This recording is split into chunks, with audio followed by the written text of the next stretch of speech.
Hello, അസ്സലാമു അലൈക്കും. അപ്പം ഇന്നത്തെ വീഡിയോയിലേക്ക് എല്ലാവർക്കും സ്വാഗതം. ഇന്ന് നമ്മൾ തയ്യാറാക്കാൻ പോകുന്നത് ചിക്കൻ കറിയുടെ റെസിപ്പിയാണ്.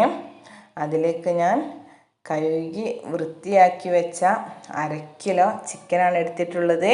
അതിലേക്ക് 2 സവാള അരിഞ്ഞത്, അതുപോലെ 2 തക്കാളി, ഇഞ്ചി വെളുത്തുള്ളി പേസ്റ്റ്, പിന്നെ പെരുംജീരകം ചതച്ചെടുത്തത്, കറിവേപ്പില, ചപ്പ്, വലിയ ഉള്ളി, പിന്നെ അതിലുള്ള മസാലകൾ മുളക് പൊടി, മല്ലിപ്പൊടി, മഞ്ഞൾപ്പൊടി, ഗരം മസാല, കുരുമുളക് പൊടി, വെളിച്ചെണ്ണ, ആവശ്യത്തിനുള്ള ഉപ്പും.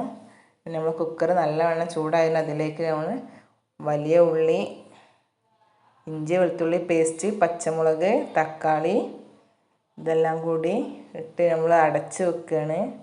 ഒരു വിസിൽ വരുന്നത് വരെ അടച്ച് വെക്കുക. അതിന് ശേഷം നമ്മൾ മസാലകളൊക്കെ ചേർക്കുന്നത് പെട്ടെന്ന് ഉള്ളി വാടി കിട്ടാൻ വേണ്ടിയിട്ടാണ്. ഒരു വിസിൽ വരുന്നത് വരെ അടച്ച് വെക്കുന്നത്. അപ്പം നമുക്കിതിലേക്കുള്ള മസാലകൾ ചേർക്കാം. 1 ടീസ്പൂൺ മുളക് പൊടി. എൻ്റെ മുളക് കൂടുതൽ എരിവുള്ളത് ആയതുകൊണ്ടാണ് ഞാൻ 1 ടീസ്പൂൺ 1.5 ടീസ്പൂൺ ചേർത്തത്. പിന്നെ 2 ടീസ്പൂണ് മല്ലിപ്പൊടി, 1/2 ടീസ്പൂൺ മഞ്ഞൾപ്പൊടി, 1/2 ടീസ്പൂൺ ഗരം മസാല പൊടിച്ചത് 1/2 ടീസ്പൂൺ, 1/2 ടീസ്പൂൺ കുരുമുളക് പൊടി. ഇവയെല്ലാം കൂടി ചേർത്ത് നല്ലതുപോലെ വഴറ്റിയെടുക്കുക. എന്നതിന് ശേഷം നമ്മൾ കഴുകി വെച്ച ചിക്കനാണ് ഇതിലേക്ക് ചേർക്കാൻ പോകുന്നത്. പെട്ടെന്ന് കുക്കറിൽ തയ്യാറാക്കാൻ പറ്റുന്നൊരു ചിക്കൻ കറിയാണിത്.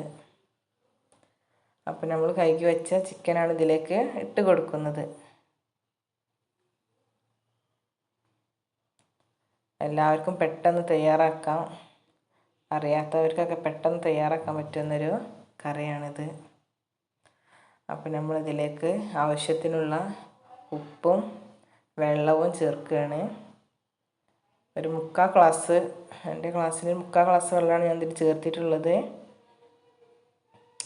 ചിക്കനിലേക്ക് കൂടുതൽ വെള്ളം നമ്മൾ ചേർക്കാൻ പാടില്ല. കൂടുതൽ വെള്ളം ചിക്കൻ തന്നെ വരുന്നതാണ് വെള്ളം, അതുകൊണ്ട് നമ്മൾ ആവശ്യത്തിനുള്ള വെള്ളം ചേർത്താൽ മതി.